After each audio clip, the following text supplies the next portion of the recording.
ठंड का मौसम आने से पहले ही मम्मा चिड़िया ने अपने घर में भोजन जमा कर लिया था। चिड़िया का बेटा पहले चावल का दाना खाता है और फिर मकई का दाना, फिर चावल का और फिर मीठा फल खाने लगता है। कुकू भाई, आप बस भी करें। मम्मा ने ये दाना ठंड के मौसम के लिए जमा किया हुआ है। क्या आप ये दाना एक ही दिन में खत्म कर दोगे?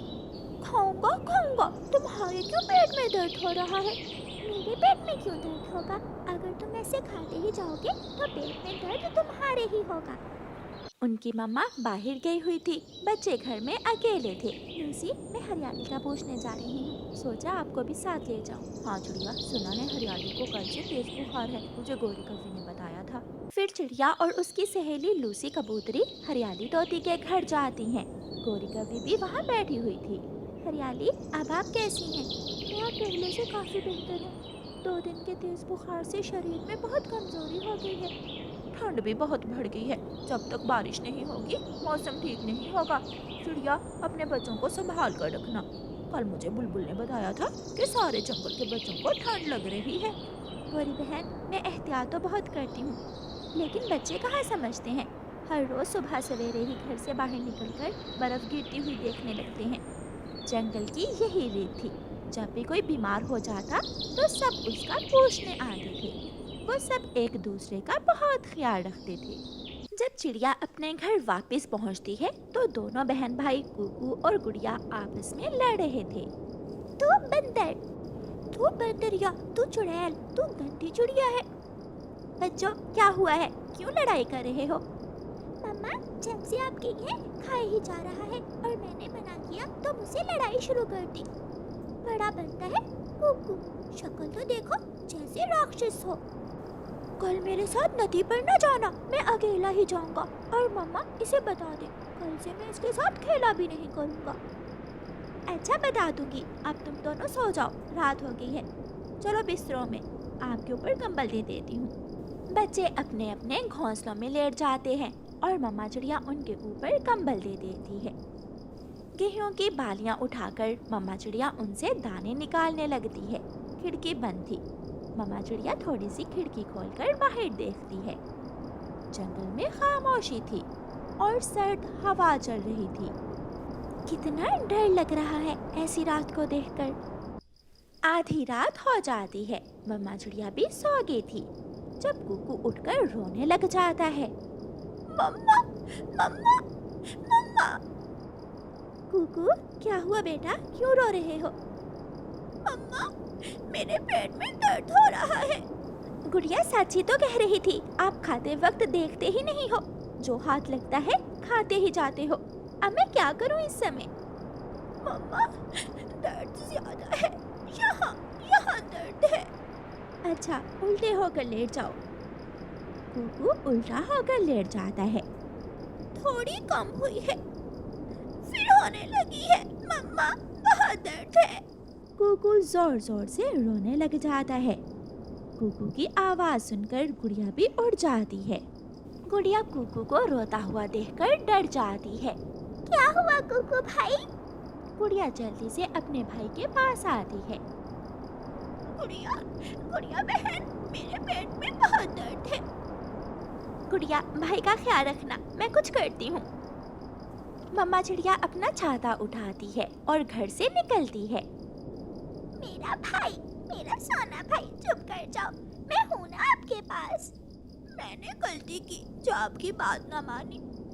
अगर मैं कम खाता तो शायद मेरे पेट में दर्द ना होता। अच्छा, अब ध्यान दूसरी तरफ करो।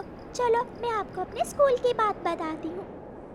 मम्मा चिड़िया आधी रात को पड़ोसी कौवों के घर जाती है और कौवों के दरवाजे पर दस्तक देती है। गौरी कवि दरवाजा खोलती है। गौरी बहन, कुकू के पेट में बहुत दर्द है, वो रो रहा है। कुछ समझ नहीं आ रही, मैं क्या करूँ इस वक्त? दवा तो मेरे घर में भी नहीं है।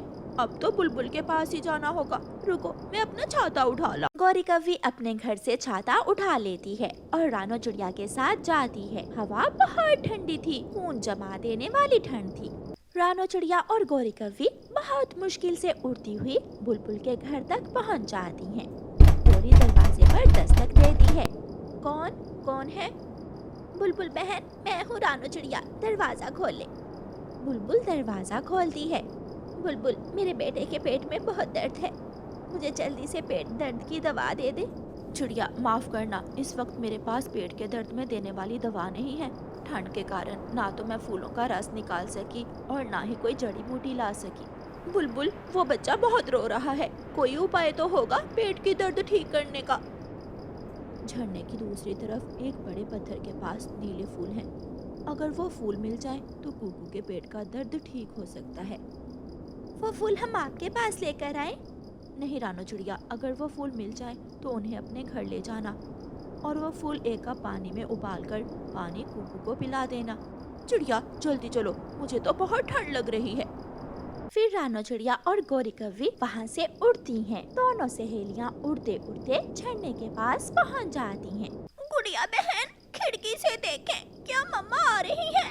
मैं देखती हूँ। फिर गुड़िया खिड़की से बाहर देखती है। नहीं कुकू भाई, अभी तक तो मम्मा नहीं दिखाई दे रही। न जाने मम्मा कब आई। गुड़िया बहन, मेरे पास आ जाइए। मम्मा चिड़िया और गौरी कव्वी जब झरने पर जाती हैं तो वहाँ बड़ा पत्थर तो था, लेकिन नीले फूल नहीं थे वहाँ। गौरी बहन, यहाँ तो कोई नीले फूल नहीं है, अब क्या होगा?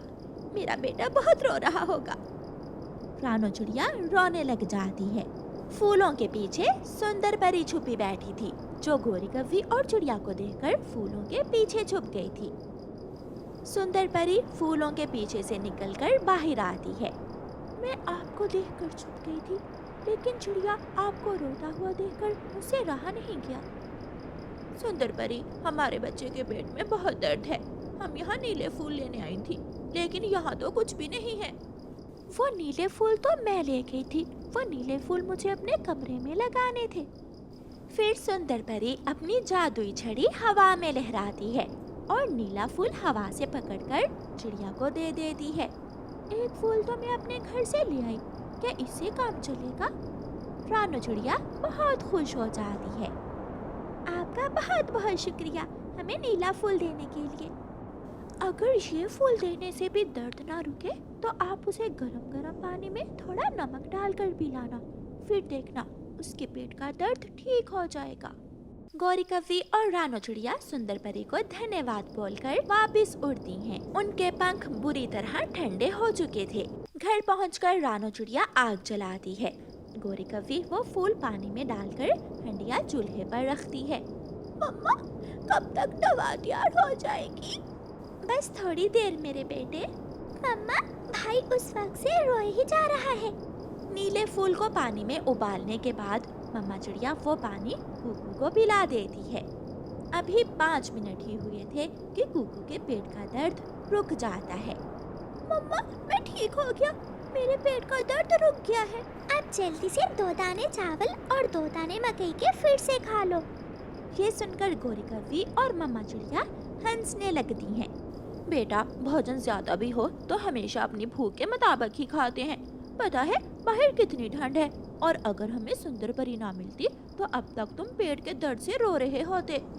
आंटी, मैं बहुत शर्मिंदा हूँ कि मेरी वजह से मम्मा को और आपको ठंड में बाहर जाना पड़ा। सॉरी मम्मा, सॉरी आंटी। फिर मम्मा चिड़िया कुकू को अपने गले से लगा लेती है। रानो चिड़िया की ऐसी कहानियाँ सुनने के लिए YouTube सर्च बार में रानो चिड़िया की कहानी लिखें या फिर ये बटन दबाकर बोलकर कहें रानो चिड़िया की कहानी। आज चिड़िया बहुत खुश थी क्योंकि आज उसके अंडों से 2 छोटे छोटे बच्चे बाहर निकले थे। चिड़िया अपने बच्चों की चोंच में बैठी दाना डाल रही थी कि उसे दूर से किसी इंसान के कदमों की आहट सुनाई देती है। चिड़िया ये आवाज सुनकर बहुत डर जाती है। ये आवाज तो किसी इंसान के कदमों की है। मेरे बच्चे तो अभी उड़ भी नहीं सकेंगे, कहीं वो शिकारी ना हो। हाँ, मिल गया, मुझे चिड़िया का घोंसला मिल गया। सामने बैठी है चिड़िया अपने बच्चों के साथ। ऐसा कहते हुए वो शिकारी चिड़िया के घोंसले की तरफ बढ़ता है। चिड़िया कमजोर जरूर थी मगर वो एक माँ थी, वो मुकाबला तो नहीं कर सकती थी, इसलिए वो अपने बच्चों के सामने ढाल बनकर खड़ी हो जाती है। मुझे माफ करना मेरे बच्चों, आपसे पहले मैं मरूंगी क्योंकि मैं आपका दुख बर्दाश्त नहीं कर सकती। रोते हुए चिड़िया ऐसे कहती है। शिकारी भी अपना तीर निकालता है, मगर शिकारी को नहीं पता था कि उसका तीर तो टूटा हुआ है। ओहो, ये क्या हुआ? मेरा तो तीर ही टूटा हुआ है। हाथ आया शिकार निकल गया। अब मुझे बढ़ई से नया तीर बनवाकर कल यहाँ आना होगा। चिड़िया का दिल भी तेजी से धड़क रहा था और फिर शिकारी पीछे मुड़ता है और वापस चला जाता है। आपकी मम्मा बच गई मेरे बच्चों, आपकी मम्मा सुरक्षित है। चिड़िया तो खुशी से उछलने लगती है। छोटे बच्चे अभी बोल तो ना सकते थे, मगर वो भी अपनी मम्मा को देखकर उछलने लगते हैं, मानो वो भी अपनी मम्मा की तरह खुश हों। फिर चिड़िया सारा दिन अपने बच्चों की रक्षा करती है और फिर शाम के अपने बच्चों को पत्तों में छुपाकर कौवे की तरफ जाती है। कालू भैया, मैं बड़ी मुश्किल में फंस गई हूँ। कौवा और उसकी पत्नी चिड़िया को मुश्किल में देखकर पूछते हैं। चिड़िया बहन, शांत हो जाएं। क्या बात है? आपके बच्चे तो ठीक हैं? हाँ, मेरे बच्चे अभी तक तो ठीक हैं, मगर आज एक शिकारी मेरे घोंसले तक पहुंच गया था। वो अपना तीर मुझ पर चलाने ही वाला था कि उसका तीर टूट गया। वो कल आएगा, वो कल फिर से आएगा। वो बढ़ई से अपना तीर बनवाकर फिर से आएगा। चुप कर जाओ चिड़िया बहन, मैं वादा करती हूँ मैं आपके बच्चों को और आपको उस शिकारी से बचाने की पूरी कोशिश करूँगी। मेरे बच्चे बहुत छोटे हैं, मैं अपने बच्चों के बिना मर जाऊंगी। आप ये मीठा फल लें और जाकर अपने बच्चों को दें। मैं और तुम्हारी भाभी कल मुंह अंधेरे ही इंसानों की बस्ती में जाएंगे। फिर चिड़िया मीठा फल लेकर वहाँ से चली जाती है। रात गुजर जाती है। कौवा और कौवी भी उठ जाते हैं। इससे पहले कि शिकारी दोबारा आए, हमें इंसानों की बस्ती में जाना होगा। कालू कौवा और उसकी पत्नी जल्दी से इंसानों की बस्ती में जाते हैं। वो सीधे शिकारी के घर जाते हैं। शिकारी पिंजरे में कैद एक तोते से खेल रहा था। कौवा और कौवी शिकारी से थोड़ी दूर आंगन में एक पेड़ पर जाकर बैठ जाते हैं और कौवी शिकारी से कहती है, शिकारी, दिया करें, आप उस छोटी चिड़िया पर दिया करें। उसके छोटे छोटे बच्चे हैं, अगर वो मर गई तो उसके छोटे छोटे बच्चे भी मर जाएंगे। वो तो कल मेरा तीर टूट गया। अगर मेरा तीर ना टूटता तो मैं कल ही उसे मार देता। हाँ, मगर आज बढ़ई से नया तीर बनवाकर फिर जाऊंगा। आप इंसान बहुत जालिम हो। हम छोटे पक्षियों को मारकर आपको क्या मिलता है? ये हमारा खेल है। चलो भागो यहाँ से। ऐसा ना हो कि मैं तुम कौवों को ही मार दूं। कहते भी तो क्या, वो कौवे डरते हुए वहाँ से उड़कर थोड़ी दूर जाकर बैठ जाते हैं। अब हम क्या कर सकते हैं? ये शिकारी तो बहुत जालिम है। वो ऐसे बैठे हुए थे कि पिंजरे में कैद तोता उन्हें अपनी तरफ आने का संकेत देता है। कालू, वो तोता हमें बुला रहा है। फिर कौवा और कौवी तोते के पास जाते हैं। आप जल्दी से बढ़ई के पास जाएं। वो बढ़ई बहुत दयालु है। आप उससे कहें कि वो शिकारी को तीर ना बना कर दे। ऐसे अगर शिकारी को तीर नहीं मिलेगा तो वो शिकार भी नहीं कर सकेगा। कालू, मिट्ठू तोते की बात ठीक है। मैंने सुना है सब इंसान बराबर नहीं होते, कुछ अच्छे और कुछ बुरे होते हैं। अगर हो सके तो आप मुझ गरीब पर भी एक नेकी कर देना। उस बढ़ई के पास मेरे पिंजरे की चाबी है। अगर आप वो चाबी ले आओ तो मैं भी आजादी हासिल कर सकता हूँ। फिर कौवा और कौवी जल्दी से बढ़ई के पास जाते हैं। बूढ़ा बढ़ई सख्त गर्मी में अपना काम कर रहा था। वो लकड़ी को काट रहा था। कौवा और कौवी वहाँ पहुँच जाते हैं। पापा जी, आप ही बढ़ई हैं ना? हाँ कौवो, मैं ही इस बस्ती में बढ़ई का काम करता हूँ। अगर आप शिकारी को नया तीर ना बना कर दें तो हमारी छोटी चिड़िया की जिंदगी बच सकती है। मगर शिकारी के पास तो पहले से ही तीर है। उसका पुराना तीर टूट गया है और वो आपके पास नया तीर बनवाने आएगा। वो बहुत जालिम है। अगर आपने उसे नया तीर बना कर दे दिया तो वो छोटी चिड़िया को मार देगा। फिर बढ़ई थोड़ी देर सोचने के बाद उनसे कहता है, माफ करना मेरे छोटे दोस्तों, आज के बाद मैं कभी भी तीर नहीं बनाऊंगा। आज मुझे पता चला कि हर शिकारी मुझसे तीर बनवाकर मासूम पक्षियों की जिंदगियों से खेलते हैं। कौवा और कौवी बहुत खुश होते हैं। दयालु बढ़ई जी, शिकारी के घर में एक तोता कैद है। उसके पिंजरे की चाबी आपके पास है। अगर आप वो चाबी हमें दे दें तो हम अपने दोस्त को आजाद करवा लेंगे। बढ़ई कौवे और कौवी को पिंजरे की चाबी भी दे देता है। वो दोनों कौवे सीधे शिकारी के घर में फिर से जाते हैं। शिकारी घर में ना था, शायद वो बढ़ई की तरफ चला गया था। चाबी से पिंजरा खोलकर कौवा तोते को आजाद करता है। आजाद हवा में उड़ते हुए तोता बहुत खुश था। मेरे दोस्तों, मैं आपका ये एहसान कभी नहीं भूल सकता। बड़ा आया था शिकारी कहीं का, हमें भी कौवे कहते हैं। फिर वो सब वहाँ से चलते हैं।